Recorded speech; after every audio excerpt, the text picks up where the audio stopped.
Hey, mess makers. Before we dive into today's episode, I just wanted to take a moment to personally invite you to join the MESy mailing list. This is where I will be dropping exclusive content, including tools, sneak peeks on what's coming up, and I want to hear from you guys. So if you have any questions or thoughts, this is your way to get interactive with me and with Inside Out. So make sure you head over to the show notes to sign up, and I'm super excited to get messy with you guys.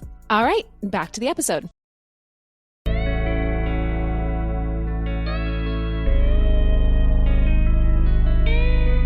Welcome to the Inside Out podcast. I'm your host, Jojo, and this is where we'll navigate the mess together. That is mental, emotional, and spiritual. Let's get into it.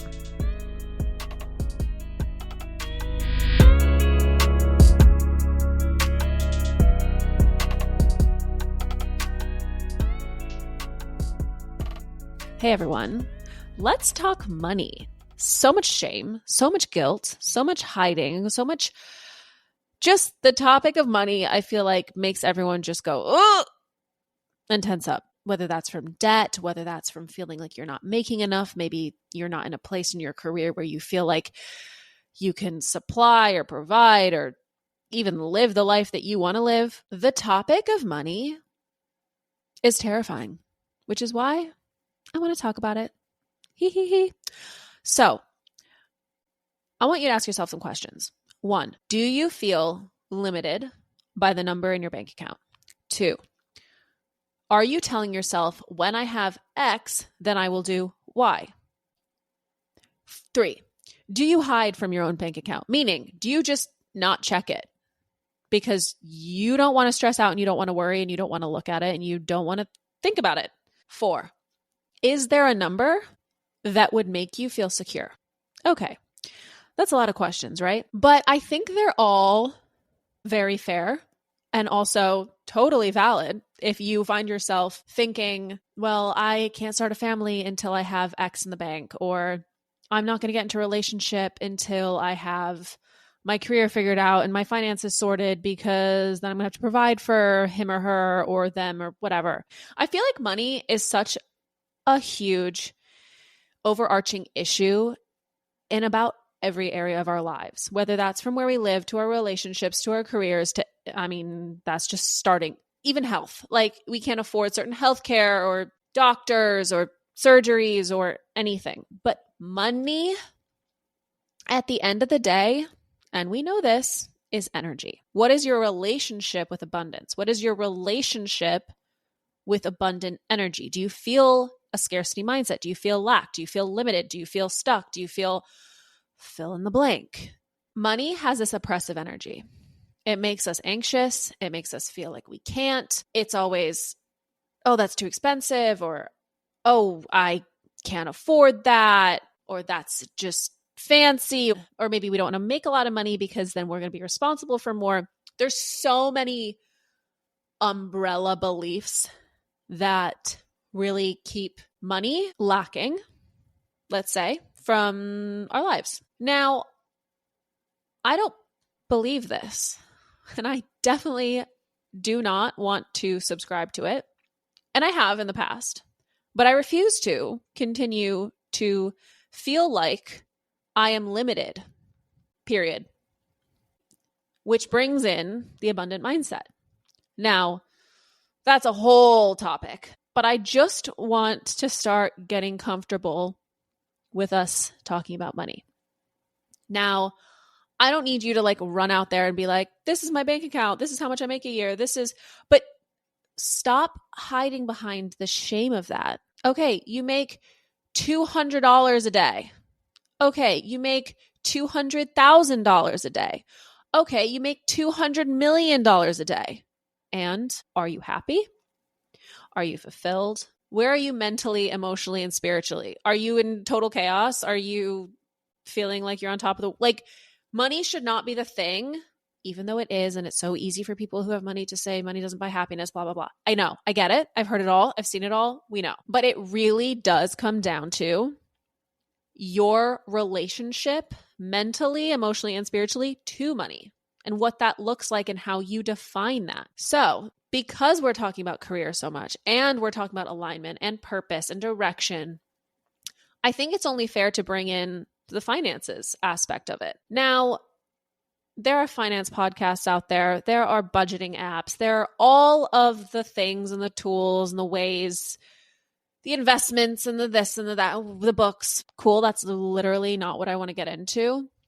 I just want to get into and tap into why we feel that money is such a drawback or a reason that we can't move other things forward in our lives.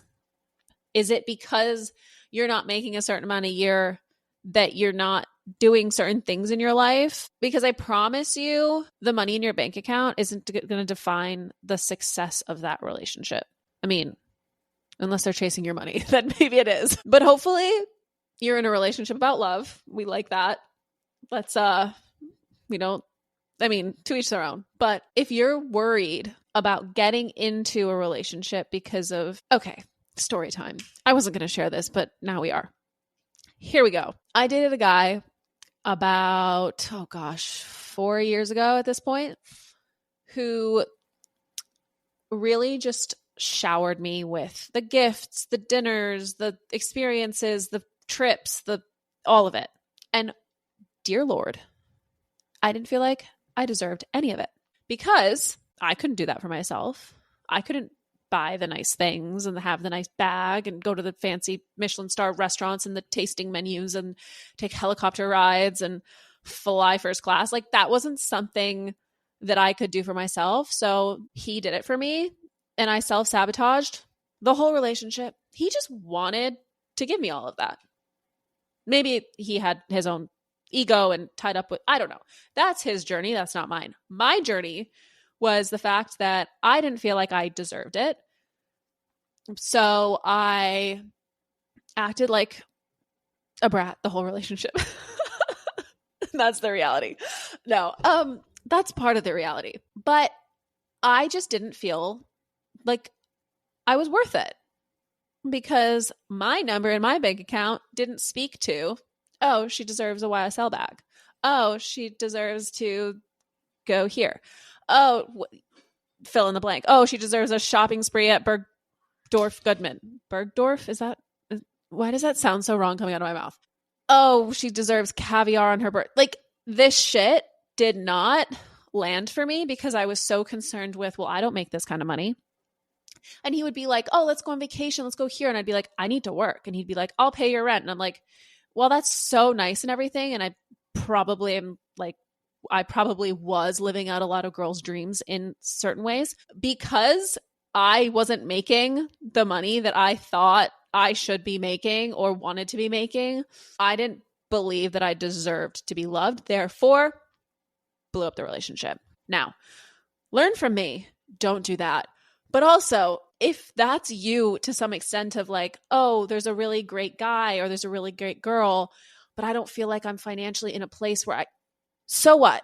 Who cares? I mean, genuinely, if that's the right person for you, don't worry about the zeros behind your yearly salary. I'm sorry, but the right person doesn't give a shit about that. And now there's shame with debt. Oh, I have this amount of hiking debt or credit cards or student loans or, okay, so are you going to hide behind that forever? Or are you going to be proactive and get on top of it?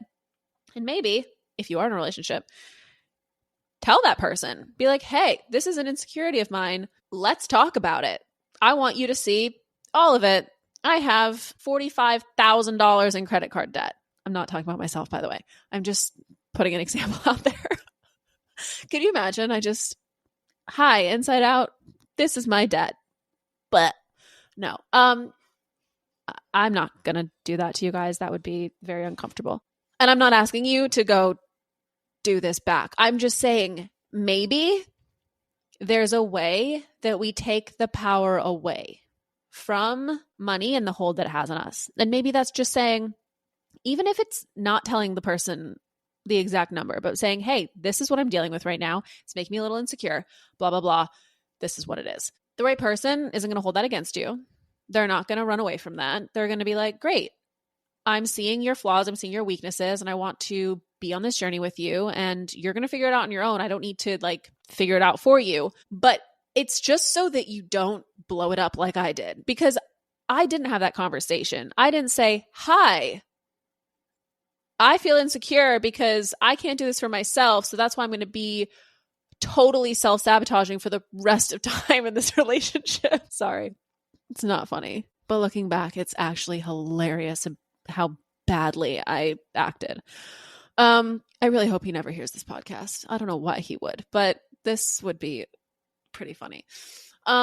Anyway, like just for context, after that relationship, I went and bought myself a very expensive bag to prove to myself that I could do it without someone else needing to do it for me, which is a whole nother topic. But that's how big of a grip the whole money thing had on me. It was more or less consuming my life. Now, I understand we need money. The world revolves around, and that's an energy that is not going away. But the way we relate to it definitely needs to shift so that we can have less chaos around it and stop upending potentially very good relationships. And I'm not talking about my past situation because that had its own whole other thing going on. But anyway, so let's get messy with it. Mentally, emotionally, and spiritually. Mentally. The mental money game. Are you limiting yourself or defining your worth based on how much you make, the amount in your bank account, etc.? Emotionally. Are there places in your life that you are sabotaging or creating a mess with, even if it's just having a fight with your wife because of finances? That's money. Now, I'm not the guru of how to figure this out. I hope to have someone on that can have this conversation with us. But just being aware of it. Like it's not that, oh, my wife's annoying me. It's you're freaking out about money, so you're picking a fight with your wife. I don't know. I'm not married. I don't have a wife. So I can't really go down that road. But emotionally, where are you upending your life or self-sabotaging or being completely destructive because of money? And spiritually, is there a mantra or mindset that you can ingrain in yourself or have more of an abundant feeling? And I don't mean just like walk down the street and be like, I have $1 million and I'm good. No, I mean not spiritually let the monetary value that you quote unquote have or don't have define your worth. That is the spiritual lesson here. And that's how to apply it spiritually. So we are going to talk more about money. Money is a very important topic. It's a very important theme. Well, energy is a very important theme, and the topic is money. But I think this is a major point. And I mean, it's literally sometimes the reason people stay in relationships. And I get it. But also, how can we reframe, realign, and reestablish what that is for us? So just a little food for thought. I want you to start thinking about it. And I want this to be a conversation. I want this to be a narrative. I want this to be a dialogue. I don't want this to be just me talking into a mic and you guys just being like, okay, yeah, cool. Like, talk to me. That's what this is. That's what this is supposed to be. You guys know where to find me at _insideout.podcast. Take 30 seconds. Pause. Who can you send this episode to? Now send it. And don't forget to rate, review. Comments really help. So does ratings. So please make sure you're also doing that. Okay. Thank you. Well, with that, I'll see you guys next week. Have a great week. Bye.